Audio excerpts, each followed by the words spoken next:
Hey everyone, welcome back to Culz Book Reviews. Today we're going to be checking out Naming Jack the Ripper, The Definitive Reveal by Russell Edwards. With the subtitle, New Crime Scene Evidence, A Stunning Forensic Breakthrough, The Killer Revealed. So this will probably be the kickoff of some new content here on the channel, especially revolving around Jack the Ripper, as the channel kind of goes down a new sort of pathway for it, as we begin to look into some true crime stories, mysteries, etc. We do have some here in Colorado that we are working on covering, so stay tuned, as well as we're going to be diving into everything Jack the Ripper.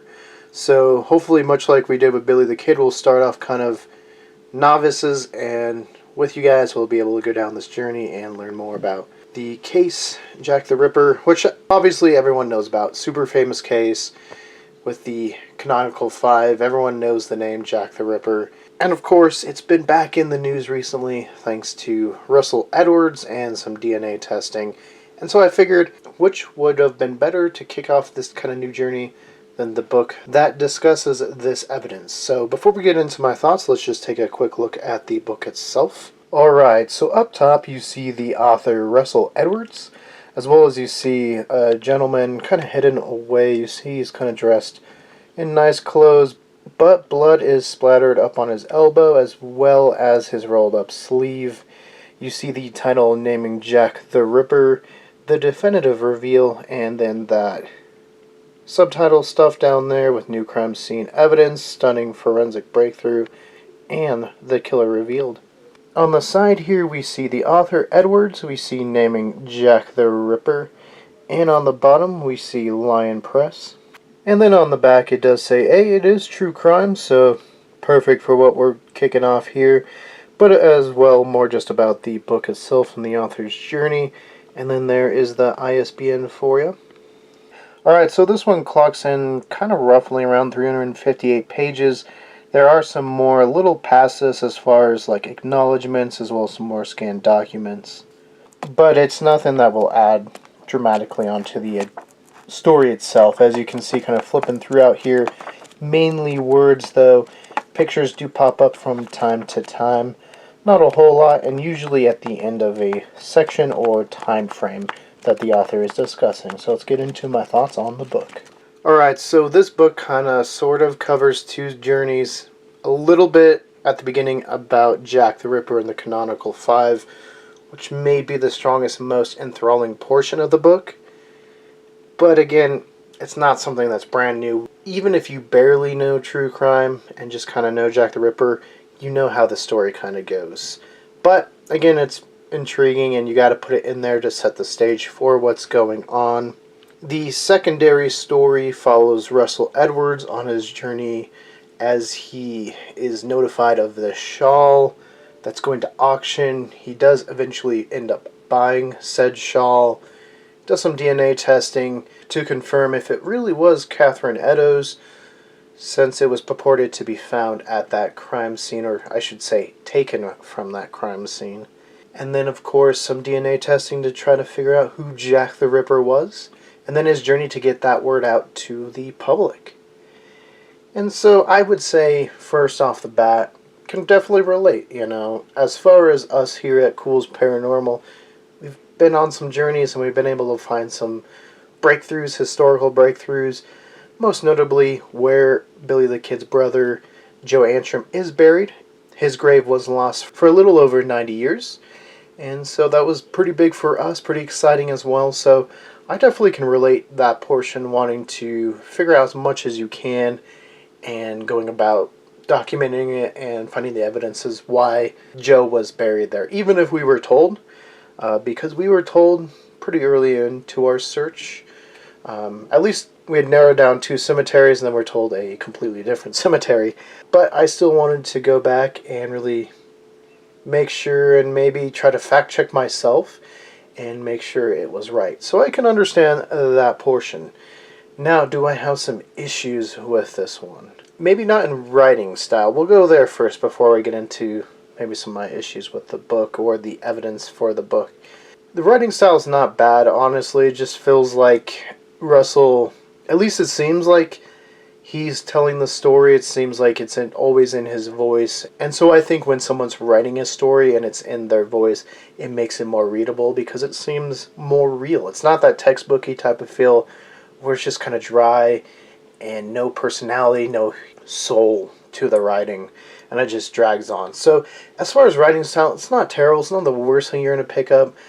Again, a lot of my things just come from the evidence portion, and I say that just from somebody that researches other topics. Again, we're just kind of getting into Jack the Ripper and really going down this rabbit hole, because I've been down the Billy the Kid rabbit hole, and I know the Jack the Ripper one's at least 10 times, if not more, bigger. It's just crazy, and so we've kind of held off, but I think now's the time. We got to go down, and it's in the news, and it's something that's intriguing. It's one of the greatest mysteries still. So yeah, we're going down it. But back to this. Do I have some issues with some of this, or just not see the connection? I'll say it that way.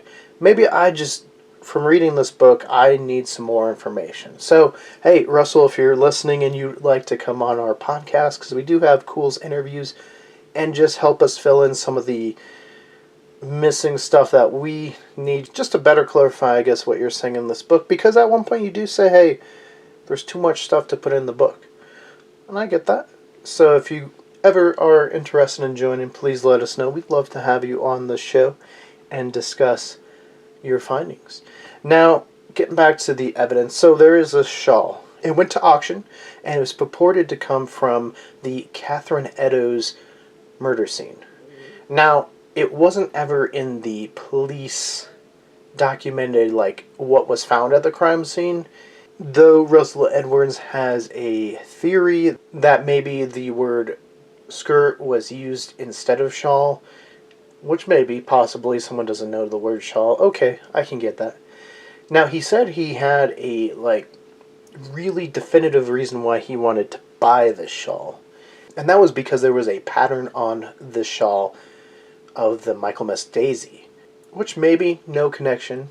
If you're just like, oh, it's just a daisy, it's just a flower, floral patterning, whatever. But then he goes to connect it with some of the murders, because some of them happened on Michaelmas, which to me, I guess that could be a connection. To me, it just seems like a bit of a stretch, especially because, yeah, there's the canonical 5, so really kind of the 5 that are accepted as Jack's murders, though there's some argument that maybe not all those 5 are his, or maybe there's more, so it could be 4 to 11, and then at that point, if you're only connecting like 2 or 3 out of the 4, that's a good number. Yeah, maybe there is a pattern, but if you're connecting like 2 or 3 out of the 11, it seems more coincidental, but we'll go on.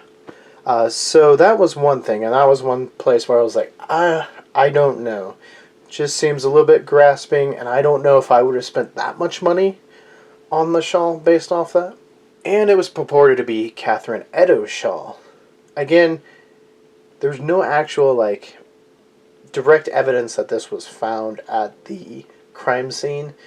Again, it just kind of hinges on, did they misprint it as skirt, because there are some newspapers that say shawl instead of skirt or whatever. But again, having gone down the Billy the Kid world, we know newspapers are good at points, but at the same time, it depends who's writing them. Not always the best place to get your information. Again, if we're using the Billy the Kid logic, some of those papers were in kind of the pockets of the ring and would make Billy out to be more of a killer or just despicable character than he really was. So again, just got to be a little bit skeptical. That's all I'm saying. But, so you're like, okay, it's Catherine Eddowes, right? Even though there's no evidence, but hey, maybe they just said it was skirt instead of shawl. Okay, it's sort of the same color, maybe.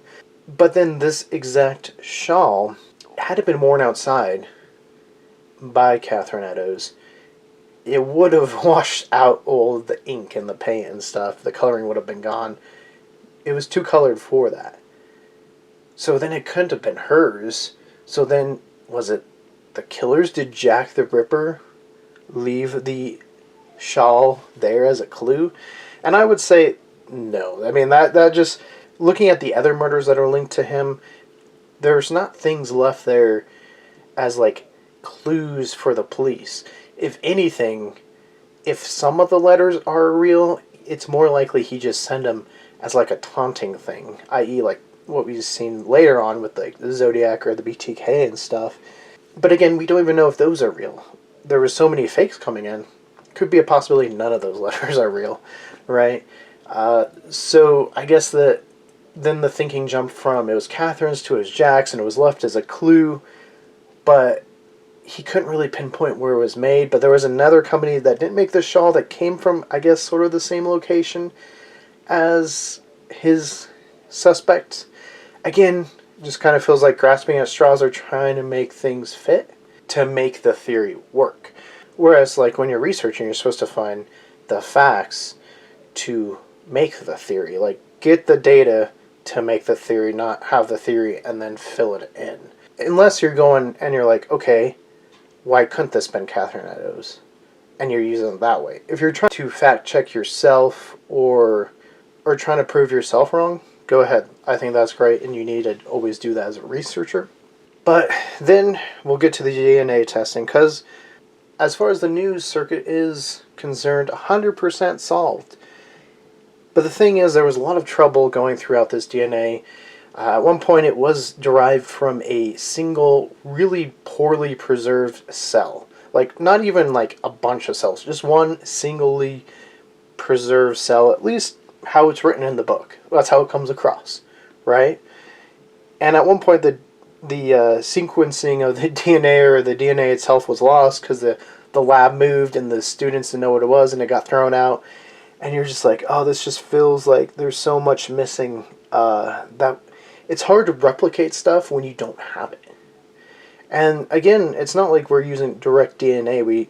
The way they sequenced it was using like MT or MET DNA, which comes from the mother side. And as far as I know, and I don't know a whole lot about DNA, I'm not an expert there, so if anyone that's listening is, please tell me I'm wrong or right or whatever in the comments below. I'd rather be told I'm wrong than just pretend like I knew what I was talking about.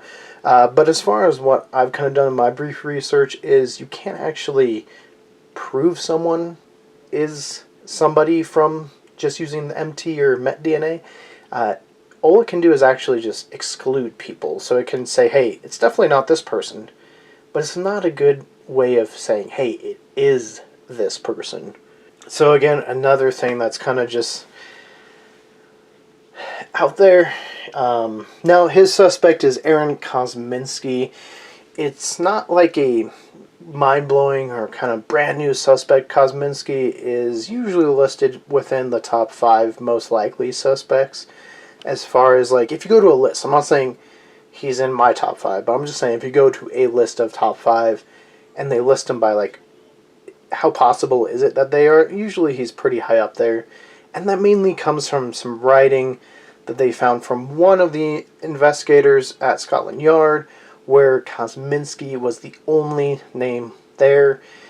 But again, if you really look into it, the Kosminski described there doesn't really match up with Aaron Kosminski as far as the timeline that they gave in the, like, annotated notes there versus the real Aaron Kosminski. And there's others, and it could even be like a misspelling. I think it's Nathan Kaminsky is another one that went into a one of these asylums around the similar time. But again, I don't know. DNA, we found out, and you can see this in a lot of different fields, a lot of times it comes out and says, yes, we figured it out using DNA. But a lot of times it's like, okay, but how did you do it? And I think that's what it's missing. Again, this is a book meant to help the layman consume it and take away the information. But for all of us that really want the hard facts, and again, if anyone wants to do actual scientific process and go through and look at it and recreate it like you're supposed to in the scientific process, you can't, because you don't know what's really being done there. Some of it is, I guess, done to protect the modern day people that he used DNA from, which is totally fair. Again, ripperology is a huge thing, and there's lots of people going researching it, so I'm sure if a name got out, they would be hounded, and you don't want to do that. So I get that part. But at least put out how you did it, why you did it that way, and why it sequences out the way it is. I'm not saying Aaron Kosminski couldn't have been the Ripper. But with London at that time, and if you really dig into the Jack the Ripper lore at all, there's so many people that could be. And usually, yeah, you can make some good arguments why some aren't. But I don't think there's a smoking gun for anyone. So, just a lot more questions. I am not sold on this. As far as my thoughts on this, I just feel like there's a lot that doesn't feel like it's like a smoking gun, but rather trying to fit pieces together. Again, could it be just because it's a book written for the layman and it's trying to help them consume it? Sure. And again, that's why I put out the invitation for Russell Edwards.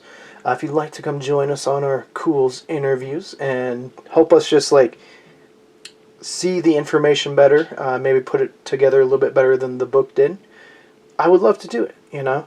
I'm always willing to have my mind changed. Like I said, there's a lot of people who think Aaron Kosminski is the Ripper, even if the shawl and stuff isn't real, and this study doesn't actually line up, but it's a story for another time. If you guys want to check this out, I'm not going to say no. I'm not going to say don't go read it. I'm just going to say read it and then do research, or just keep your mind open. If there's stuff that seems like maybe that's not the best conclusive evidence, dig into that and find out, yeah, maybe it's not. Or, you know, maybe I'm wrong. Put in the comments why I'm wrong. I'm totally open to it. Overall, I would say from a writing style, it's probably like a 6 out of 10. As far as like convincing me it's Jack or that this DNA study proves anything, I'd say 3 or 4. Again, Aaron Kosminski is not somebody new. It's somebody that a lot of people think it could have been. I'm just not sold on the study, at least what we've seen so far from just this book. But again, I am open to having my mind changed, so. And like I said, we'll be doing more Jack the Ripper stuff, so if you like that type of content, please make sure to hit that like and give us a subscribe. For more Culz Book Reviews, click that link to your left. For more about us here at Culz Paranormal, click that link to your right. And let us know, what do you make of the DNA findings, and who do you think was Jack the Ripper? Tell us in the comments below.